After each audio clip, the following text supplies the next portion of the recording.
Hey everyone, this is D-Vyne and welcome to my channel. If this is the first time you're visiting this channel, make sure you hit that subscribe button and turn on your notifications as well, so that when I upload new videos, you're the first to know. Now we have a lot to talk about today, so let's get into it. Drake is one of the most commercially successful rappers in the game. No matter how much you might want to hate on the guy, he's managed to amass a huge following worldwide with his relatable and relevant music. He is among the world's best-selling artists, with just about every single one of his albums going to the top of the charts. But along with all that commercial success came hate as well, and not all unfounded.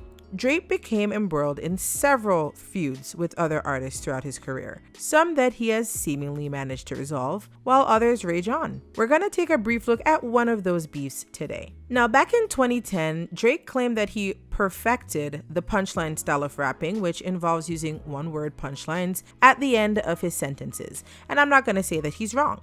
Clearly, the world agrees with him, or he wouldn't be as big as he is right now. Now, this style has been associated with rapper Ludacris throughout his career, and he has obviously been in the game longer than Drake. Ludacris has been making music since the late 90s. Since that time, this style of rap has been used and popularized by prominent rappers like Big Sean, Nicki Minaj, Drake, and Lil Wayne, among others. Because of Big Sean's use of the rap style on one of his tracks, Super Duper, the style of rap earned nicknames like Super Duper Flow as well as #rap. It earned this last nickname due to its similarity to hashtags that were popularized on platforms like Twitter, where the lyric is followed by a pause and then a phrase or word which is connected to the preceding lyric.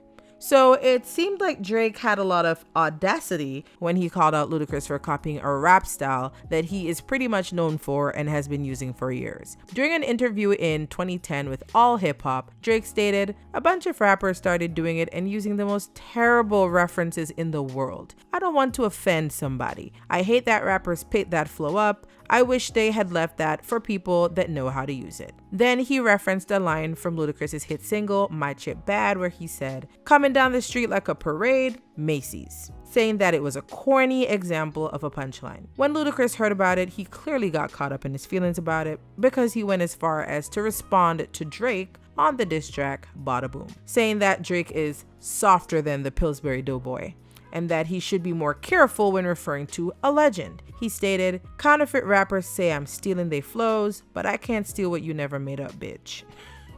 He also added, "You lying to yourself, just admit it. May not like the way I used it, but you know you ain't invented, boy. Do your research before you make a claim so bogus that's disrespecting pioneers in the game." Not exactly anything groundbreaking, but you get the point, guys. He used the opportunity to call out rapper Big Sean in addition to Drake for stealing his signature style. Although he didn't call any names out in the track, it was pretty clear because of the timeline of events who he was referring to. It came right after Big Sean publicly claimed that he invented the rap style and Drake stole it from him. This was never a highly publicized beef or anything like that. It's not like they were out there throwing hands or anything like that. I don't know what went down behind the scenes, but it certainly went on for a few years, and bad feelings were carried between the two since that incident. Back in 2012, Drake spoke to Vibe about criticism he has received from other rappers who were saying that he was way too emotional in his music. He stated, "They want me to be more emotionally disconnected like them, so I drop the ball and fall off."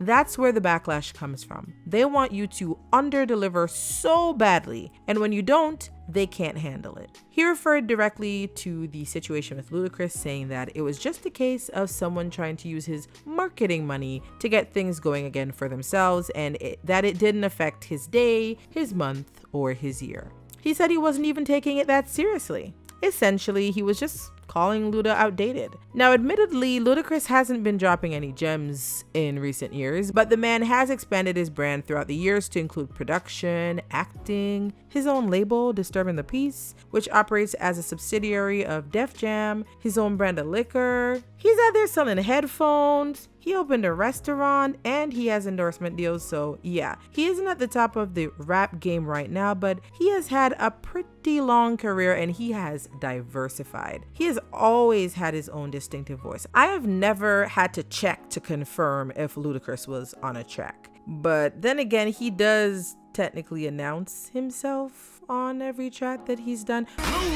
But that doesn't matter. Drake was just being petty as usual, trying to hit low and seem unbothered like Ludacris isn't any competition to him, because Drake is clearly at the top of the rap game. I don't see why Drake felt the need to diss Ludacris' style back then to uplift his own brand, because admittedly, Ludacris is no competition for Drake right now. And that is no shade to Ludacris. I just feel like he wouldn't even be trying to keep up with Drake. So, as I said, totally unnecessary and corny as hell on Drake's part. Definitely better left unsaid, because his talent speaks for itself. Then Drake made reference to Ludacris on his 2014 track, How About Now. I used to always try and burn you CDs of my new shit. You be like, who's this? I'd be like, me girl. You be like, oh word, true shit? Then ask if we could listen to Ludacris? Them car rides made me feel like I was losing it. In 2015, during an interview with The Breakfast Club, Ludacris revealed that Drake had approached him and apologized like a man. I mean, me and Drake had our thing though, but you know, he came to me and apologized like a man. He said,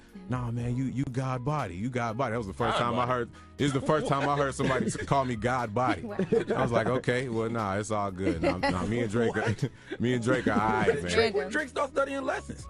I know everybody wants to write Drake off as that dude, but we okay. He also addressed a reference to him on the track, saying that after talking to Drake, he didn't feel like his intention was to insult him at all, that he was probably just speaking his truth. He explained, I think there's a little bit of a true story behind that. His girl at the time, with all due respect, was probably doing a little bit more than that. It's a true story, and I think that's why he said that. Low-key dropping some shade like we ain't noticed, Luda. Since the incident, I guess Drake has done some maturing. I don't know if it's because he became a father or whatever, but he has since been trying to make amends with people he has wronged or just people he fell out with in the past. Ludacris being one of those people. Back in 2017, when Drake won the award for Top Billboard 200 Album for Views at the Billboard Awards, during his acceptance speech, publicly extended an olive branch to Ludacris. Now, I know a lot of people probably didn't remember or even know, for that matter, that these two were at it. Check out the clip. I want to say, Ludacris, I know we haven't always seen eye to eye, but I've always been a big fan of yours, man. I got a lot of love for you. I want to let you know that face to face while I'm still here.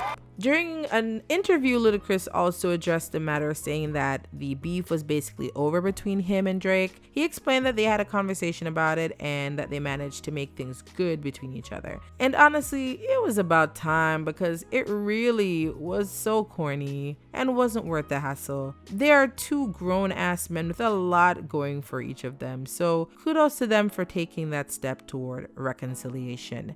But what do you guys think about it?